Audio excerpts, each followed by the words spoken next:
So I'm going to introduce our second panel. The theme of it is blockchain for private enterprises. So here you're going to see large companies from all over the world are now beginning to explore ways on leveraging private blockchains for enterprise. So we're going to explore this arena of opportunity with some of the leading thinkers in the space, and moderating the panel is Iliana Oris Valiente from ColliderX. We also have Ethan Buckman, CTO of Tendermint, Cosmos. Niraj Srivastava, Chief Architect at DLT Labs, formerly R3. We have Loretta Joseph. She is a blockchain evangelist, fintech leader of Australia.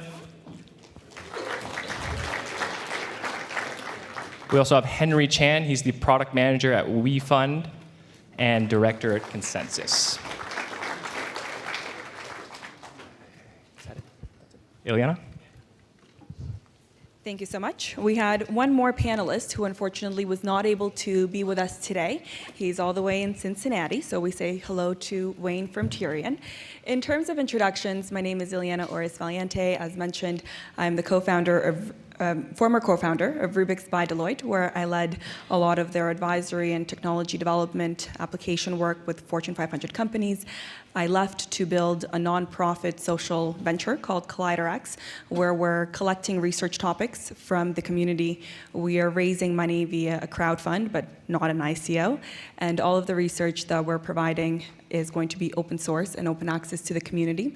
I'm delighted to be joined by a great group of panelists today, and a couple of fun facts from some of the individuals.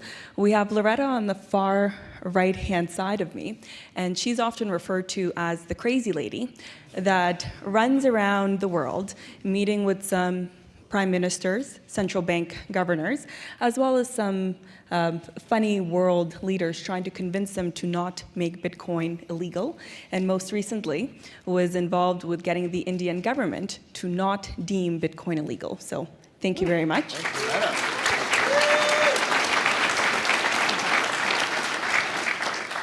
And the gentleman sitting to my right, Ethan, generally would be found wearing a skirt, but unfortunately today we were told that we were sitting in director's chairs, Enterprise. We all had to wear pants, and he has chickens that he raises. Yeah. And then to his right, we have Niraj, who's the founder of DLT Labs. Previous to that, he was a banker with RBC and with Scotia until he defected and joined R3, where he was then helping the banks figure out their overall blockchain strategy.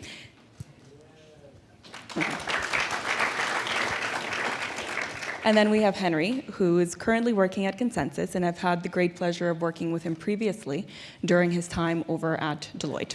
So everyone here today represents a wide range of perspectives, from technology through to business strategy and transformation.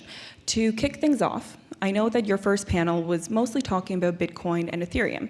And when this technology was first introduced, the majority of the interest was around the cryptocurrency aspects, the trading, now interest in the ICO phenomenon. But from an enterprise standpoint, where the majority of the interest lies is in the underlying platform and some of the use cases for distributed ledger technology. So I'm hoping that the panelists can each take turns describing some of the use cases that they have seen in action and have been involved with that are legitimately good use cases for blockchain, of which that's not everyone. So perhaps, who wants to take the question? Okay, sure. Cool. So, yeah, this technology is pretty useful across the board. I basically see it as a natural evolution in digital automation. So we started by digitally automating business processes, and then we went to this point where we started uploading those processes to the cloud and making them highly available and fault tolerant. Where blockchains step in is really in two places. The first is on the security and cryptography side. So by adding additional layers of security and cryptography to these processes, to identification, we can make internally businesses much more secure and much less likely to be hacked. And I've often said that, even if all these cryptocurrencies fail, if we can make the general professional culture more cryptographically competent, I would consider it some amount of success. The other piece is not just making high available and fault tolerant services like we've been doing for the last 10 years or so, but making those services tolerant to malicious behavior. So this is especially important when you start to run business processes across multiple stakeholders. So when you're just confined within a single organization and you kind of trust everyone that's running your infrastructure, you tend to not really need a blockchain. But as soon as you start entering into multi-stakeholder endeavors where you're going across organizations, especially across jurisdictions, that's when this kind of technology comes into play, because it makes sure that even if you can't trust some of the participants to engage honestly, you can still have a database that's not corruptible. And that's something that we haven't really started to see be deployed yet, but we can see it across, that it could be relevant across many different industries, whether it's the supply chain, healthcare, government in general, stock markets, and so on. So maybe I'll let some of the other panelists talk more specifically about some of those verticals.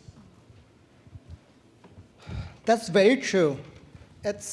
Blockchain is not just, as we saw in the last panel, right? It's not just a cryptocurrency. It's much more than that. Cryptocurrency is just one of the million use cases which can run on top of blockchain. So it's not the fight between Bitcoin and Ethereum. It's about the fight where the blockchain can go.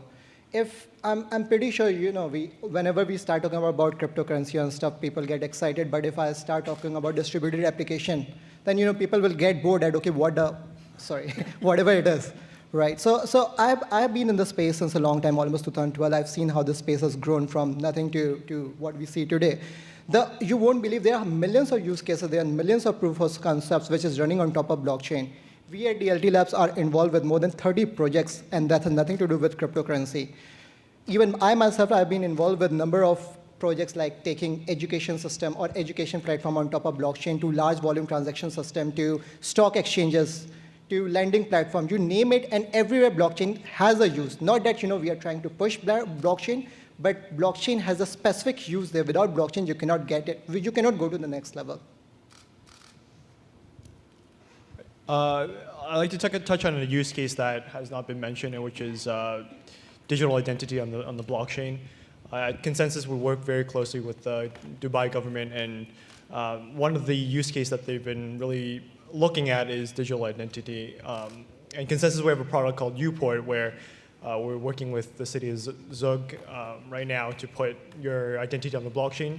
And the advantage of your identity on the blockchain is self-sovereign. You get to control your identity as opposed to having your identity on Facebook or Google, where they control your identity, who you are, they have all your data.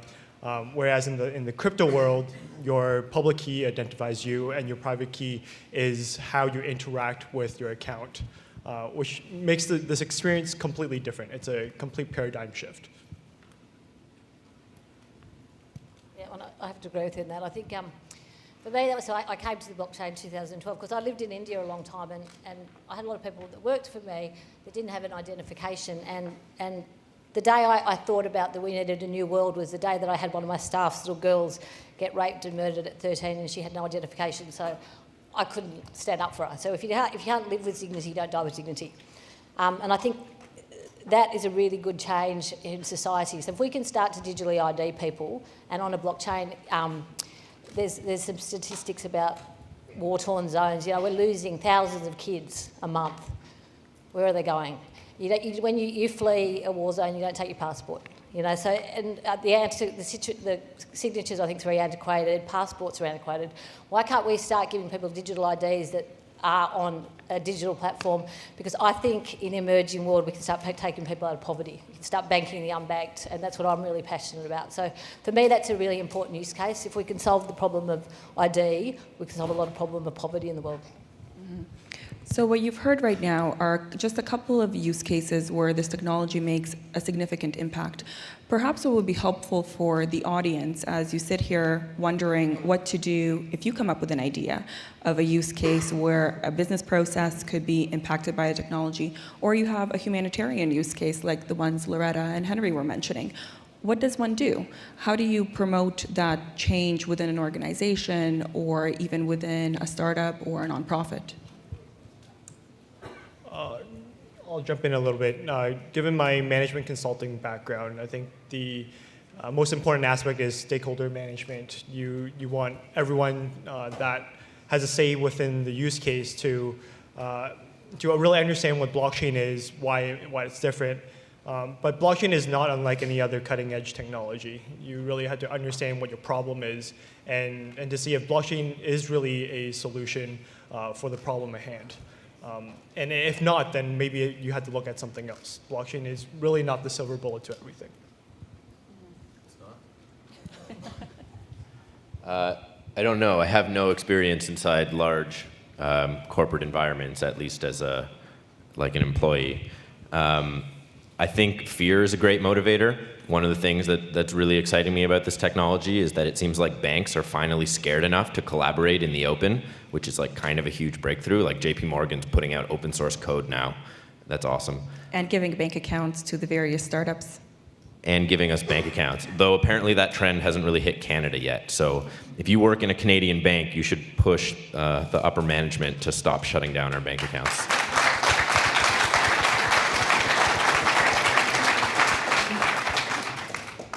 Yeah, well, that's true, but again, the thing is, like, we always try to link cryptocurrency and blockchain together. There's nothing wrong with blockchain. Maybe there's something wrong or not wrong with cryptocurrency. I'm not the right person to say. But if you have anything to do with blockchain, I suggest, like, read blockchain, what really blockchain is. I know, like, there are 3 types of people in this world, fairly speaking. Like, in the last 3 years, or since 2011, I've seen, there are talkers, like, who keep on talking blockchain, don't know what to do. There are certain researchers who are developing platforms, reinventing the wheel every day. But the problem in the market is there are no application developers. There are hardly any people who are trying to develop an application on top of blockchain, and that's what the world needs. Not the platform developers, not the talkers, but the real delivery people. No, I have to agree on that. I can run around the world blockchaining countries, small countries and small states, but if I don't have people that can start building this stuff, I'm a bit stuck. So I think that's one of the things that we need to look for more people that actually can go and build this stuff. Henry can't do it on his own, and Ethan can't. Well, on the question of talent, where does one find people to do the application development? Where does one find the functional experts who actually understand the industry that they're trying to disrupt in? Because I don't know about my fellow panelists, but I know in my experience I've had lots of startups approach me with a big idea of an industry that they want to disrupt, with literally zero understanding of how the industry currently works, which I think you would kind of need. But you also need the infrastructure developers. So what would you recommend as some of the areas where perhaps we need to do more as an industry? I can. Okay. So sure, so talent, right? So that's where we all are lacking. Again, I'll go on the same thing which I said just a few minutes ago. Okay, people talk, people do, but the thing is, take it this way. If you go on Udemy or any online site, you'll find probably 5 courses on how to build your ICO, probably a couple of courses on blockchain 101, but there is no hardcore programming courses present there. There is no workshop, there are no conferences. There is no one talking about how to really program on top of blockchain. We talked about Ethereum, we talked about cryptocurrency, but where's Solidity? There's no conferences where we are talking about Solidity or Python, using which you can code on top of blockchain.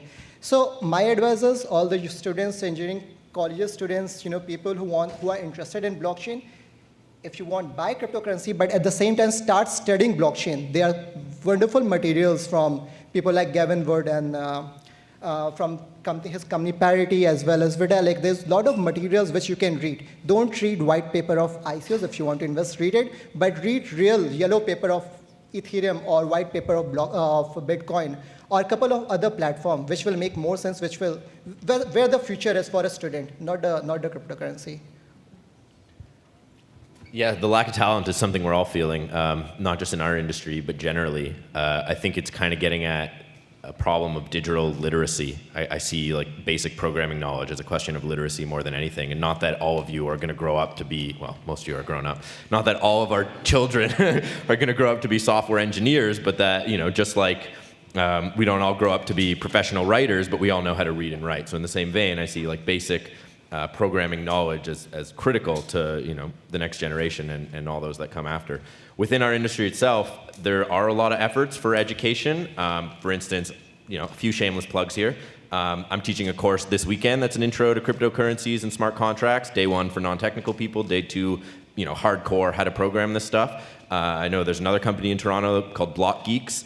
that does a lot of cryptocurrency education, so you should check them out. They have tons of resources online. So the resources are coming, but I think big companies should start spending more time promoting those resources and giving their employees a chance to actually learn this stuff, come out to these courses, and so on. There's also the question of what platform to use and how do I learn this particular platform. And so my other shameless plug is that the technology we've built, Tendermint, enables you to build your application in any programming language you want. So you don't really have to learn anything new. You take an existing software code base or you build a new one in a programming language you understand, and you can plug it in pretty seamlessly as long as you understand what an API is, which any programmer does. So we're still pretty young in this technology, but moving forward, we're going to see it become a lot easier for people to plug in existing software and to learn the new languages and how this technology works and be able to develop capacity in-house to use this stuff, just like with every new technology. And shameless plug. Yeah, I'll build on what Ethan was saying. I think the industry as a whole has been really good at creating really useful tools for developers, and it's getting much easier if we compare it to 2 years ago when Ethereum first started.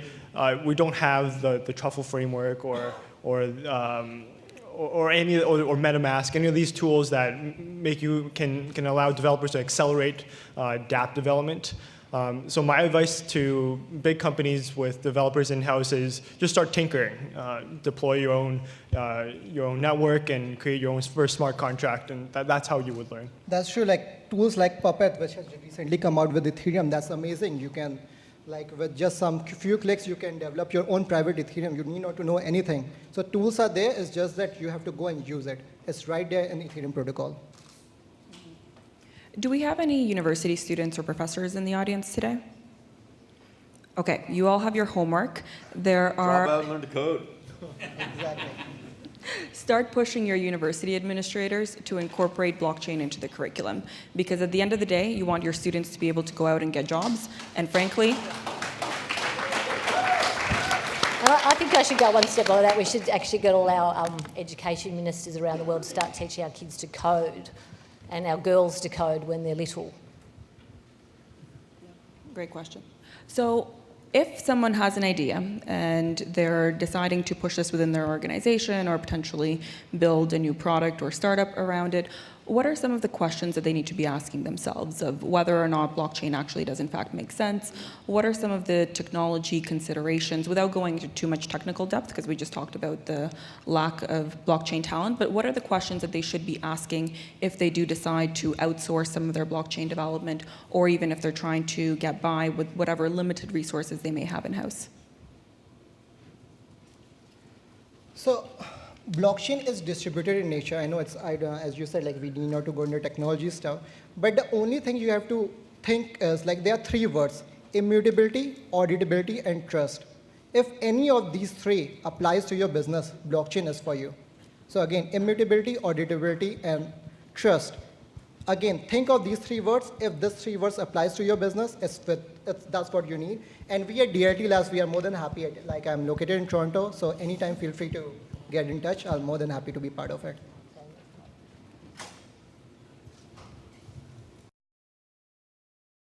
Probably don't. Typically what they're... Okay, thank you. Typically what they need is public key cryptography, and this is old stuff. This was invented in the 70s.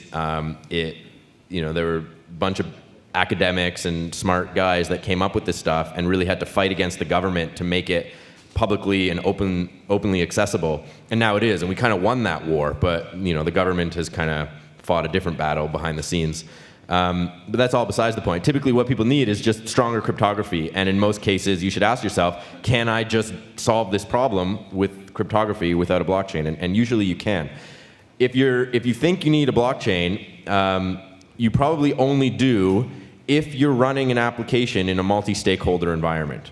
Basically what that means is you're sharing your database with multiple organizations. So typically a company has a database, and one of their guys or girls is the administrator of that database, right? They have total access and control. If you're going to be in a setting where you want multiple companies to have that kind of low-level access, then you might need a blockchain. And I don't think any of those systems are actually deployed yet. But that, except for the cryptocurrency ones. I mean, like a currency is the ultimate multi-stakeholder application, right? You can't really trust anyone with it. Everyone wants to be able to use it. And everyone basically has direct write access to the database. Like when I send Bitcoin, I'm writing into the Bitcoin database directly, and I can do that because the blockchain enables that. So in that kind of setting, you probably need a blockchain. In virtually every other, you probably don't. But you know, a bunch of us and other consultants will make a bunch of money off of this, so by all means, you know, implement a blockchain to learn about the technology, even though you don't need one.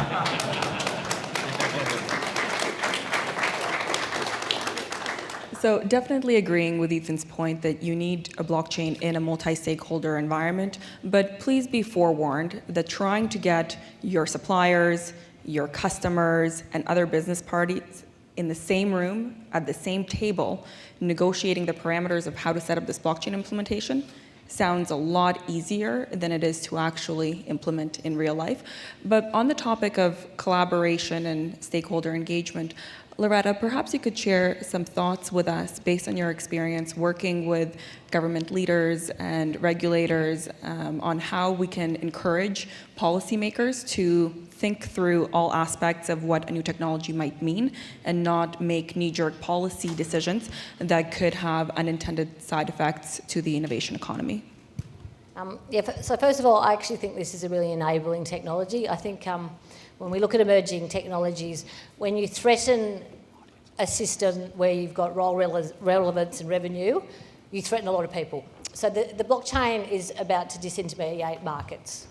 And I'm an ex-banker, and I know that the first place this was going to happen was banks and remittances. So you're going to upset a lot of people. And also, I'm old. I mean, when I started, I learned about coding 2 years ago. I learned about the blockchain in 2012. I'd been a derivatives trader for most of my life and a reform investment banker. So the people running the world are my age and older. We didn't grow up with a phone in our hand. So we come from a really centralised world. So explaining to them that there's a new asset class that's just arrived and it's decentralised is really, really difficult. And people are really scared of decentralisation, but I don't think there's anything to be scared of. And so I try and bring the stakeholders, whether it be industry, government and regulators, into a room and say, look, we have to collaborate because this technology is here to stay. It's not going to go anywhere, and you can't be scared of people like the guy sitting next to me.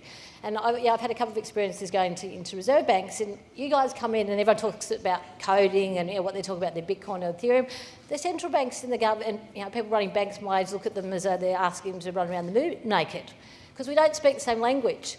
So the first thing is, I think we have to all start collaborating and figure out this technology is here to stay, and we need to speak the same language. You need to figure out what the problem is, and then the coders and the programmers go and solve that problem cryptographically. And I think regulators are always hard. I mean, that's what they do. They regulate stuff. They don't like change.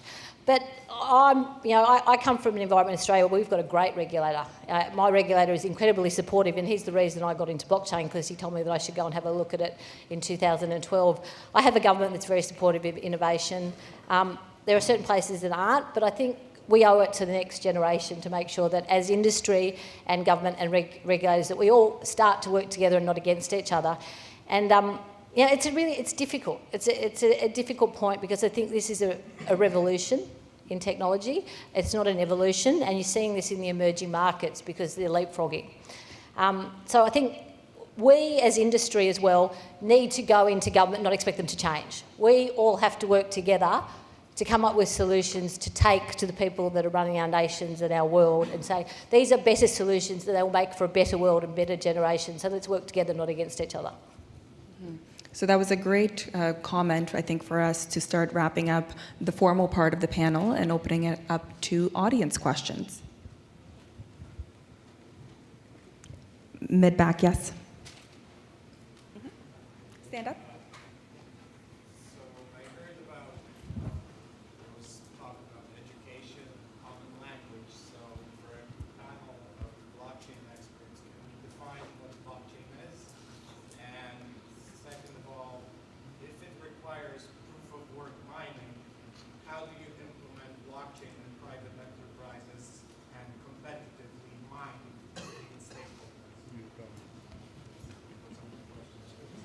Go ahead, yeah. So when you are running it in a private network, it's not necessary. Hold on. To repeat the question, he was asking for a straightforward definition of blockchain, which is challenging. And second, he was asking about consensus mechanisms. If you're using proof of work, how could that actually be applied in an enterprise setting? To answer this question, so proof of work, that's true. Like, when you are running in a private network, maybe proof of work is not best suited. There are many other consensus mechanisms available, like proof of authority, proof of stake, BZFT. So it's when you run at a private level, not necessarily you are running proof of work. It all depends on use cases. Like, I don't want to go into details. I can talk separately. But certain use cases do need proof of work. Certain use cases do need proof of authority, proof of stake, or whatever and whatever. It all depends, based on use cases. Defining blockchain, sorry, it will take a whole lot of time for me to define what is blockchain. That I'll just pass. My expert definition of blockchain is Byzantine fault-tolerant state machine replication with hash-linked batches of transactions. It's taken a few years to come up with that.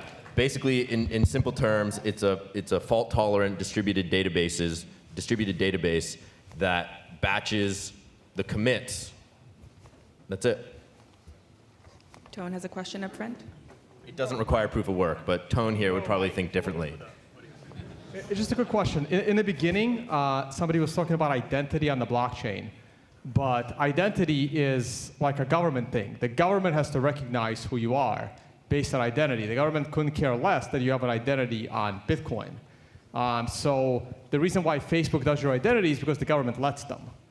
So how do you, I don't understand how that makes sense, actually, because it's up to the government whether to recognize it or not. Well, I think there are certain governments that are more forward-thinking that are recognizing a blockchain-based identity will be the future. So certain jurisdictions are recognizing a blockchain-based identity. So actually the way it works is it's not about Bitcoin or it's not about Ethereum. Still the government will be the front face. So today how things work that, okay, government creates an identity and it puts it on certain database, and database can still be corrupted today. It's a centralized database. So think about this way. There are a couple of banks, 5-6 banks here in Canada, RBC, Scotia, this and that. Whenever you go and open an account in any of the banks, you have to do KYC individually, right? What if we can create a distributed system where all the banks are sharing the ledger books, right? And your identity, after being verified by the government, will be put on top of that particular blockchain so that all the bank can pull in. The benefit is the data cannot be corrupted and it can be easily shared. So that's one of the best use cases which can go on top of blockchain. Make sense? So with that, unfortunately, we will have to wrap it up for this evening's panel. We have lots more exciting content to follow. Thank you, everyone.